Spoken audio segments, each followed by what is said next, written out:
20 سنة لهي أولى بالاستقلال من دولة احتلها هتلر في 4 ساعات. فمن يظن أن الليبيين لا يجيدون إلى القتال هذا طبعا مخطئ. سبحان مغير الأحوال، أرى الأخ يشكر البرلمان الليبي وهو يعرف جيدا أن الجزائريين وحكومة الجزائر تنكر ليل نهار ولا تعترف بتاتا بالبرلمان الليبي. لكنه، وأنا أرسلت لك في اللايف الماضي بعد أن نزلت، كنت أريد أن أعود لأني أرسلت لك صورة بعدما تهجم هو على البرلمان للسفير الجزائري يجلس مع رئيس البرلمان في رمضان الماضي، وأرسلت لك صورة مع أبو قادوم يجلس مع حفتر الذي يقولون فيه ما يقول. نحن نختلف كثيرا ولكن نجيد فصل الأمور، وهذا ما لا يجيده الجزائريون. أرسلت لك صورة للمشري وهو زعيم الإسلاميين يعزي رئيس البرلمان عندما صار الموت. خلاص نحن نميز جيدا، يعني تصور من أقصى الغرب ذهب إلى أقصى الشرق ليعزي كل شيء في مكانه. أرسلت لك صورة للمنفي مع حفتر. نحن لسنا بهذا السوء، لكن عندما تسوء الأمور يصل الأمر إلى الاقتتال بيننا. ذكر السيد الزبيبة ونجلاء المنقوش، هذا الذي حاول أن يطبع مع نجلاء المنقوش خرج وقال أن الزبيبة لديه علم بذلك. فالذي يحاول أن يطبع صديقكم اليوم مع أنه ليبي وإذا هاجمته سأهاجمك. ذكر خليج سرت، قال كان لا، ليبيا دخلت في حرب واسترجعت خليج سرت وأسقطت طائرتين بقيادة الطيار مشيك رحمه الله، طيارتين أمريكيتين، وقصفت القاعدة الأمريكية في لامبيدوزا ب 180 صاروخ سكود. أنتم دائما تتفاخرون بأمجاد القذافي تفاخر الدجاجة بذيل الديك، مع أنكم ظاهرة صوتية لا تفعلون شيئا أبدا. أخيرا طلب مني الأخ أن أحسن المستوى. أخي تندوف، إذا حسنت المستوى صدقني والله لأضرنك، لا تدوسن على ذيل الأسد. ولهذا من ورأيت في أقصى المضارب جعلا. الجعل هو ذكر الخنفساء، وأنا هنا أقصد ما يسمى لا لا، عيد المقطوعة هذا لو سمحت. سأعيد مع تدين بعض الكلمات. عنيفقة هي تصغير لعنفقة. العنفقة هي هذه مؤخرة الرأس. التاء تبا للجوار جواركم، يا ليت جاري دونكم اصطبلا. والنون نقدر أن نروض بغلة لكنكم دون البهائم جهلا.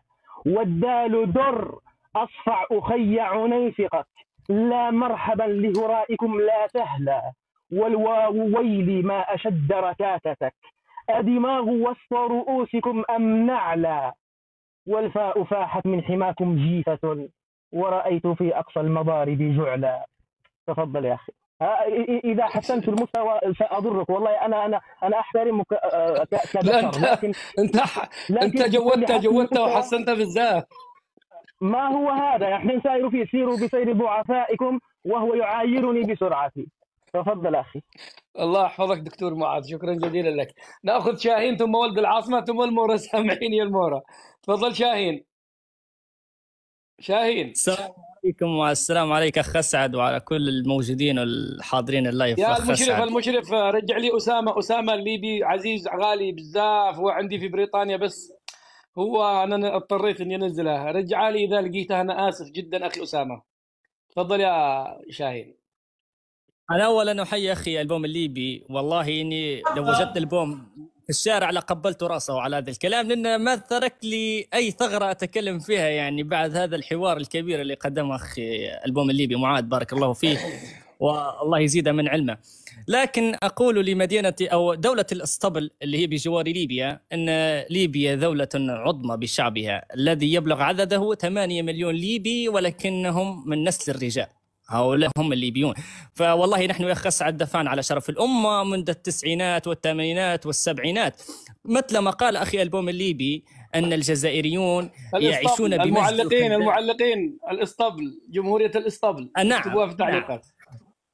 نعم دولة الإسطبل هذه اليوم خلاص، من اليوم أنا قررت أسميها دولة الإسطبل. يعني أنا لصقها البوم الليبي خلاص. كمل اخي يا شاهين. اسعد، البوم الليبي اخترع كلمتين: يتم ايه القذافي او هو القمح عطاهم المقليه والاسطبل. القمحة المقلية وجمهورية الاسطبل. صافي وانتهينا. اي والله، جمهورية الاسطبل كثيرة كثيرة، كبروها.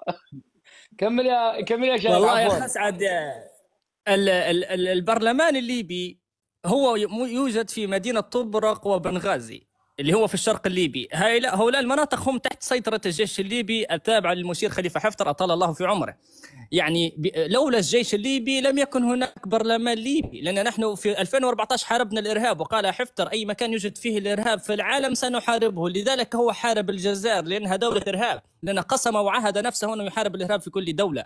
فلهذا نحن أول ما ابتدأنا بالجزائر وأن نحاربها في حدودها لأنها حدود إرهاب. فهذه أقولها لكم أيها الجزائريون. اليوم كان ذكرى 10 لثورة الكرامة الليبية، وقام الجيش الليبي بالاستعراض اليوم داخل الدولة الليبية، وأريناكم قوتنا ولم نريكم القوة كاملة، فأريناكم القليل من القوة الليبية، ولكن نحن قوتنا في قلوبنا، والمصحف في يميننا والسلاح في يسارنا. فوالله يا أخ أسعد أن الجزائر لا نراهم ولا نعرفهم، وحتى حدودنا مغلقة معهم تماما.